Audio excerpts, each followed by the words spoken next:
Missiles are intended to be a mainstay of combat in Star Citizen, with ships like the Freelancer Miss and Gladiator being completely designed around their use, but getting the balance between the damage dealt and the skill required to use missiles has eluded CIG so far.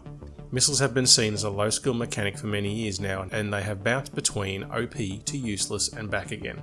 As I alluded to in the intro, the issue players have with missiles is the low skill required to lock and fire them versus the amount of damage that they can do. For most patches, shooting missiles has essentially been a 2-button press mechanic, making them feel cheap instead of engaging. To improve missile mechanics, I would change the following. Lock-on and avoidance, consisting of HUD symbology, seeker heads, countermeasures and missile threat warning systems. Missile configurations made up of warheads and propulsion sections based on the missile size, dictating speed and agility. HUD symbology. The ability for a missile to lock onto a target would be dictated by the seeker head having a target in its field of view. This would be displayed on the HUD as a circular element, the field of view cone, and would display a minimum and maximum usable range. More on this later. The FOVC size would be dependent on the seeker type fitted. In this system, once the target is within range, the field of view code would change from a dashed line to a solid one to indicate that the target is now in range. The target must be kept within the FOVC area until the circle fills, indicating that a firing solution has been calculated and that the missile has locked onto its target. If the target moves outside the FOVC, the lock is lost and the process must start again. This way, the defending ship can maneuver to break the lock before the missile is even launched, and makes locking a missile a skill check for the attacker. This system could be used in conjunction with the CVI or Combat Visor Interface, helmet-mounted display on specialty ships, granting them the ability to lock and fire missiles off boresight. Ships like the Freelancer Miss could have a dedicated weapon systems officer that could lock missiles onto targets by slewing the FOVC around to shoot missiles at incoming targets without actually relying on the ship to turn. This would make up for the ship's low maneuverability while promoting its purpose as a missile boat.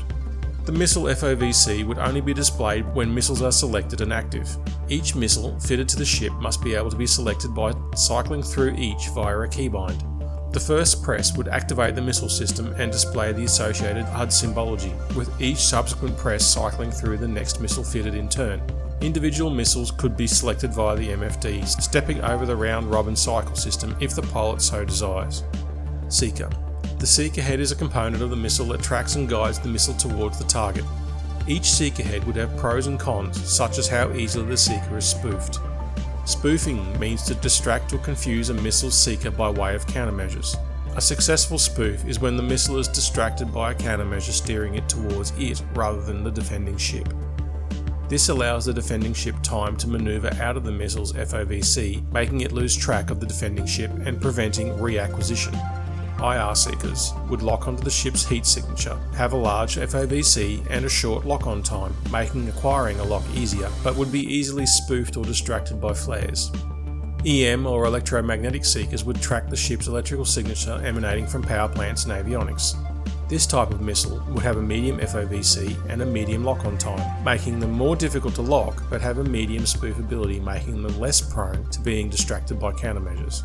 CS or cross-section seekers would have a small FOVC and a long lock-on time, giving them the highest difficulty to use, but would be very difficult to spoof, making them the least prone to distraction. Dumbfire rockets would essentially be high-damage ballistic projectiles and use the ITTS aiming system that we have now. These could be used for ground attack and not just ship-to-ship. Countermeasures. Missiles should never be an I win button. A way to counter them must be available to the defending ship. This comes in the form of countermeasures. Real-life countermeasures are used to distract or spoof missile seekers. Countermeasures can be thought of like a smokescreen or a more enticing target, behind which the ship attempts to hide itself while changing course to avoid being reacquired or struck. The further away a missile is when a countermeasure is deployed, the more chance that there is that the missile will reacquire the target. Missiles should never re-engage a target after being spoofed, unless the target is still in the missile seeker's field of view after passing the countermeasure. Avoiding a missile should not be as simple as pressing a button on the countermeasure corresponding with the icon on a HUD. As Whitesnake put it on Spectrum, that's whack-a-mole and we can do better. Flares produce a much greater amount of heat than the defending ship's engines and thrusters, confusing and drawing the IR missile away. This type of countermeasure seduces the missile by giving it a juicier heat target. Chaff creates a large cloud of radar-reflected foil strips to confuse a CS missile, acting like a radar smokescreen. Deployable decoys could mimic electromagnetic and radar cross-section of the defending ship to give the CS or EM missile a second, more seductive target to track that has the same or larger radar return and EM signature as the defending ship, seducing the seeker into tracking it instead. Towable decoys could be used to disguise ships by showing up as two targets on a radar and for a missile seeker. This would make discrimination of the target at long range harder for an attacker using a larger missile at long range. These would be carried on a missile rack and could vary in size depending on what type of target they are trying to imitate. Missile avoidance maneuvering. Skilled pilots should be able to maneuver in a manner that forces the missile to lose track. Maneuvering can still be effective on its own, however, to give the best chance of defeating the missile should be combined with countermeasures. Using a countermeasure in isolation and not changing your vector may cause the missile to reacquire your ship once it has passed it. One avoidance method is called the beaming method. Beaming forces the missile into a turn to attempt to cause the missile to lose track of your ship or run out of propellant. To do this, keep the missile positioned on either your left or right beam, the side 90 degrees from the spacecraft's nose, while pitching, rolling, yawing, and strafing away from the missile. Missile Threat Warning System. To make effective use of the countermeasures discussed, a missile threat warning system needs to be created. Real-life military aircraft are equipped with a radar warning receiver or RWR system that detects radar emissions from aircraft tracking them and whether or not they have launched a missile in an intuitive screen that shows the relative position of all contacts tracking them and if they are a threat or not. Presently, the radar shows all missiles and contacts around your ship but does not discriminate between the ships that have you targeted or missiles that are tracking you. The missile warning system could be integrated into the current radar, where threats to you are highlighted over non-threats or made its own screen on the MFD. Pilots could be alerted to threats by an oral tone to bring their attention to the fact that the ship is tracking them, along with a second tone to alert the pilot that a missile is incoming. The ability to target all missiles should be available to pilots via a keybind that cycles through all missiles that are detected. Missiles that are an immediate threat to you should be highlighted clearly to show the threat. In this way, fighters could target and destroy missiles incoming to the ship they are escorting and maneuver to actively avoid them. Modular missile configuration. CIG pride themselves on players being able to configure their ship components and subcomponents, customizing them to perform to their playstyle. Missiles can be created in the same way by combining different combinations of size, seeker and warhead, allowing CIG to create any number of missile types, giving variation to keep things interesting. In addition to the seeker head types mentioned above, missile configuration would be made up of warheads. Warheads are the missile's payload section that can carry explosives or other items. The warhead would dictate the type of damage or effect that the missile would have. Some of these could be high explosives, which cause direct damage to the ship's shields, hull and systems.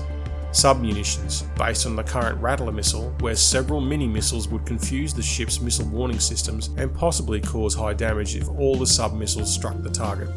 Data spikes, where the missile would not cause damage but instead attach itself to the hull of a target, allowing for hacking or other long-range inter-system tracking, perfect for bounty hunters and data runner gameplay. Distortion or EMP that would disrupt or shut down ship systems without causing permanent damage, and shield generator damaging payloads that could be used with torpedoes, making them more effective, more specialised kind of missile. Dealing heavy damage directly to the shield generators if they impact the active shield would be a way to make torpedoes scary. Your shields wouldn't just regen the damage dealt, but would require a player to repair the generator first. Size. The missile's size would dictate the agility, speed, range and damage. Larger missiles would have more fuel, a larger warhead and more mass. Due to higher mass, agility would be inversely proportional to the missile's size, while speed, range and damage would be directly proportional to size.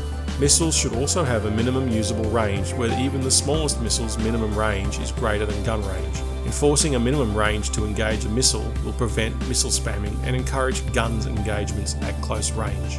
Only size 1 to 3 would be anti-fighter missiles in my system, with size 4 and up being considered torpedoes that would only be useful against medium to large targets due to their low manoeuvrability. This is balanced out by increased damage output of the larger torpedoes.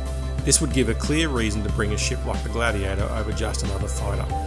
Using these three attributes, seeker, warhead and size, missiles could be made to perform in different ways, making selecting the right missile for the job while in your hangar part of the gameplay.